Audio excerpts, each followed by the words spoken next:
more games. Yeah, one weekend we played probably 4 more games than we normally would have. And we played the games multiple times too. One of the games we played this week was Trekking the World. It's a traveling game where you visit different tour sites on all the different continents while collecting as many souvenirs as you can. There's a competition for the most souvenirs of each type, which is just a funny visual to think about, having these giant bags full of souvenirs. And I thought you would like how it looked. I had read or watched it on a few YouTube videos. It was on a number of top 10 lists, which kind of piqued my interest. I saw it on Kickstarter back when it was on Kickstarter. I didn't really quite get it, and then people started comparing it to kind of similar mechanics to Ticket to Ride and whatnot. So I was like, I love Ticket to Ride. It was one of the games that got me in the hobby. And it's cool because there's like locations there that we've had the opportunity and privilege to travel to. Having travel as a theme instead of trains makes it way more approachable than Ticket to Ride in my book. It's fun to, especially in quarantine when travel's not an option. Obviously, as new parents, it's harder to travel as well. So it's fun to just kind of reminisce. And they've got little facts and flavor text on the back that I imagine in a 4 or 5 player game of it, when it's not your turn, when you're waiting for your turn to come around, you can kind of read. Yeah, when there's a player who takes too long. Yeah, which we know a few of. And you probably know some as well. Yeah. And you know who you are.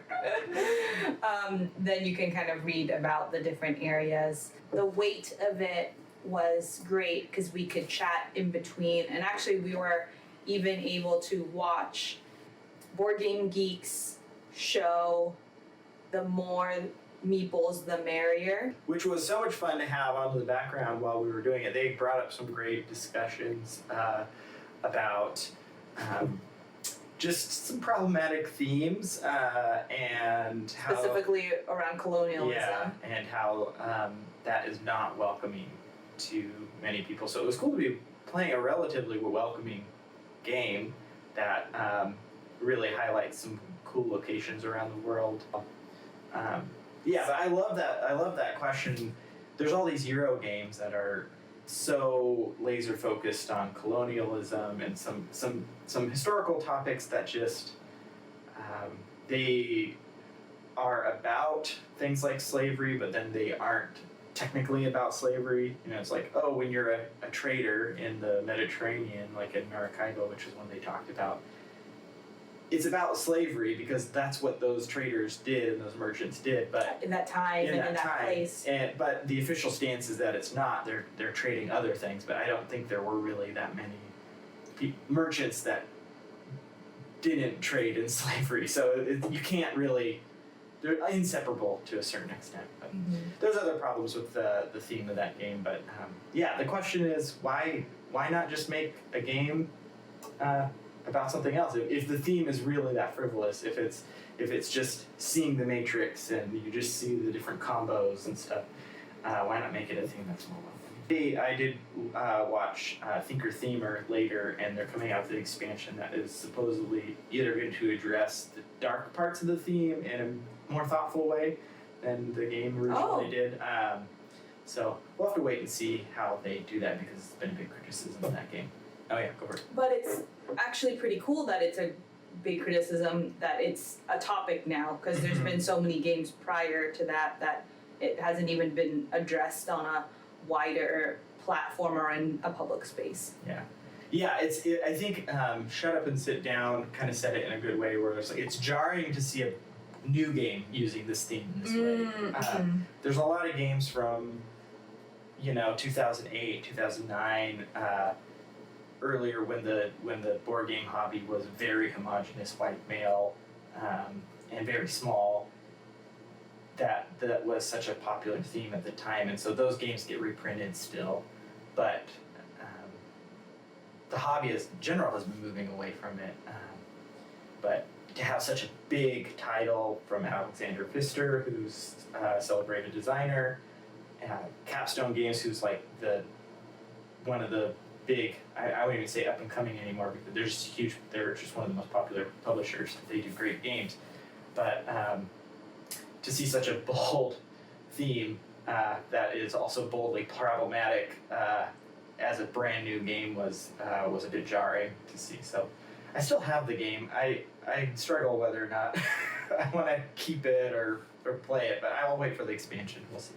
Yeah. Well, you've said before that it's just one of the reasons, like, you hear it's a good game, but it's a type of, the theme is problematic enough that it doesn't get to the table. And so it begs the question, does it deserve shelf space? And so if there's something else that's just as good, and we have plenty on our shelf of opportunity. So that was trekking the world while watching the more Meeples the Merrier, which I highly recommend.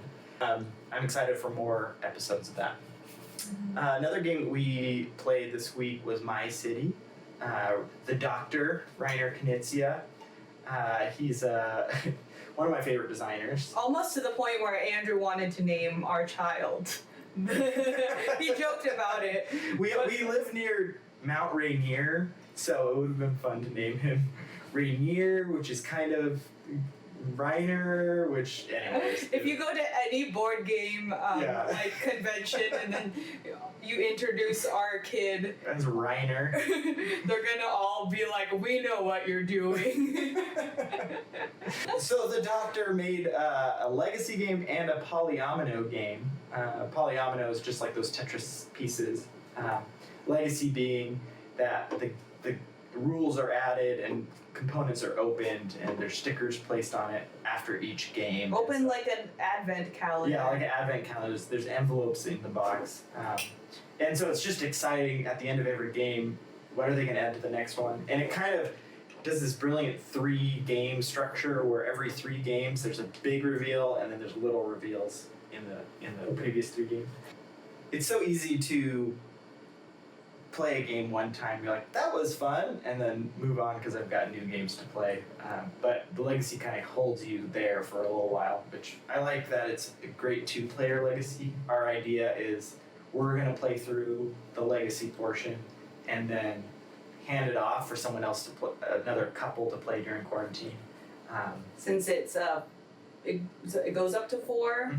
And we're only using 2 of the play mats right now and marking those up, so there's enough components for 4 players. So hopefully we can pass it along to anyone. And if any of our friends actually watch this video, let us know and you can be the one who gets it after us. So this is our little Easter egg. It's a pretty standard, if you've played Patchwork. Spring Meadow. I really like Spring Meadow. That was my first polyomino. Yeah, Uwe Rosenberg, who made Spring Meadow and Patchwork and almost all the polyomino games, he's kind of the expert. So it's interesting to see Dr. Knizia come in, who doesn't make those type of games, but tends to make very streamlined, low rule set games and have his take on it. So it's been it's a little different than some of the other ones, but it's like a song where Uwe Rosenberg perfects it or is singing it, and then Reiner Knizia comes in in the chorus or just changes it up. We'll talk about this one more in future episodes. Yeah. The next game was Renature. I give the game presence on the table a 10 out of 10 for how it looks and feels and plays. Andrew gives it and then all the box I would give a 6 out of 10. I don't know, something about the font just looks frumpy to me. Yeah, the font is very frumpy. And then the thing is, the curb appeal is low on Renature. Yeah. But yeah, I really liked this game. It was probably my favorite game that we played this week. Oh, really? Maybe because I won both times. It was also our first stream that we played. So we had, we've just been, our whole idea behind our stream is and we got this idea from Ruel Gaviola. So watch him on Twitch. He's our main. We don't really watch anyone else on Twitch, but we love his chill nature and the games he plays with his family. But he was talking about how he will put on a Twitch stream in the background and play a game, and it makes him feel like he's in a board game cafe. And so the idea behind our Twitch stream is we would love our even if it just happens with one friend, but if friends joined us and like, oh, Andrew and Pierre are playing, and they played some games simultaneously, maybe the same game, maybe a different game. Parallel play, but quarantine style. Yeah. Also because back in the day, in the before times, before COVID, we would have board game nights and there would be multiple games playing at one time. And so it's kind of that way. Also, I feel like we're just used to and love a little bit of noise and hustle and bustle. So having the sound of other people playing is very comforting in this lonely time. So yeah, I mean, that was our first one. We had a lot of friends jump in, which was great. It was great seeing people we know. And just and then checking in and I think that's also it highlights Renature's kind of how it plays, where you can chat. Like I felt like it wasn't too hard to stream that game because we were just taking our turns and like checking the computer and then going back to the games. Those are the games I like. Like they play like beer and pretzels games, but they're more strategy, if that makes sense. And obviously, if you're newer to the hobby, this might not be a beer and like it's relative, right? Yeah. Yeah, I think the things I really liked about it was that you score every turn, which it can kind of make you feel a little defeated if you're behind, I guess. But the trade-off... He's pointing at me because I was behind. The trade-off is you're not spending a lot of time at the end of the game just adding and doing true. math. So it's because that's when it becomes not a game for me, when I have to do a lot of math at the end. It's like I had fun until I had to do math. Which, I mean, I don't mind. I think that can be fun. The suspense of like doing all the math for everyone and then the reveal, it can be fun. But I do like how quick that is. And then the area control piece of each location. So you have these dominoes that you're putting around these clearings, and it's fun to just... it was fun for me every time Pia would, put a really high point piece for the first time in an area, and then just be like, oh, look at that, and then I would pop my high piece in, and then someone snuck in, sneaking in, and then grabbing all those points that she laid the groundwork for, and then but then she would win the area control for that area because she had been working on it. So you can't do that. It's not going to get you that far if that's the only thing you're doing. It was a fun little game. It plays really well at 2.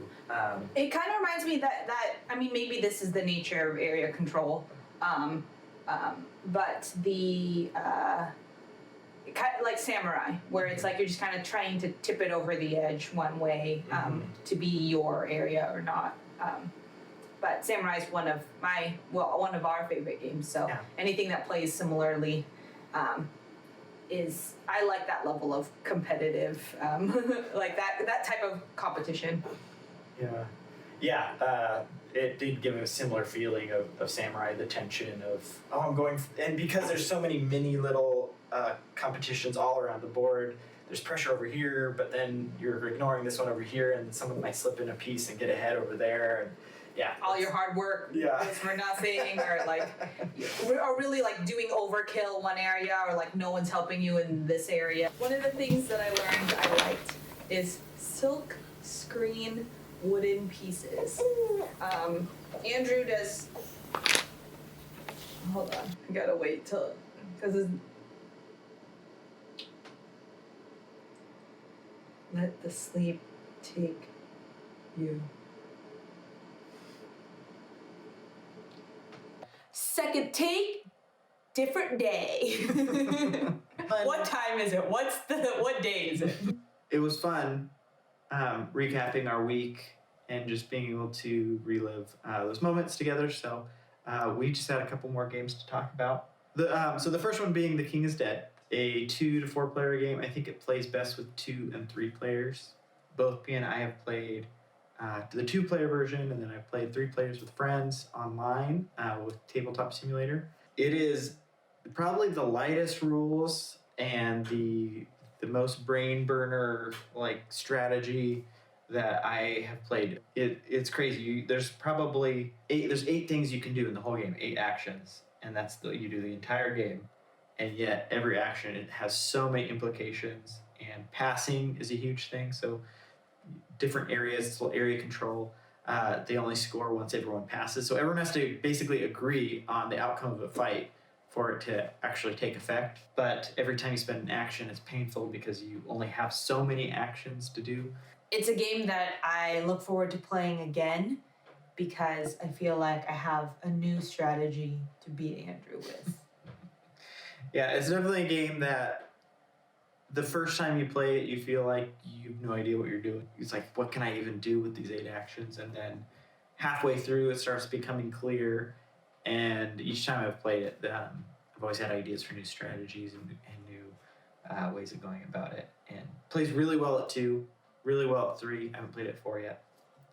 But yeah, so that's The King is Dead. That's one we'll probably keep talking about as we dive deep. It seems like it's a very deep game that has a lot of strategy to it that we can explore. I also like that for it being such a deep game, it looks nice.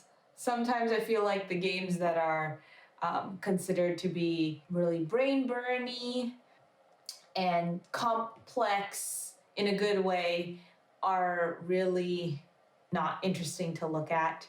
And the second edition, King is Dead, is really, really beautiful. It's got like a shiny gold on the map and on the box that pops from the matte finish that's on the rest of it. And they for as simple a game, and it has a bunch of cubes and stuff, so like it's not like the components are anything different than kind of a frumpy looking game, but they just did that little bit of extra graphic design that makes it pop and makes it really... Yeah, that gold metallic, so delicious.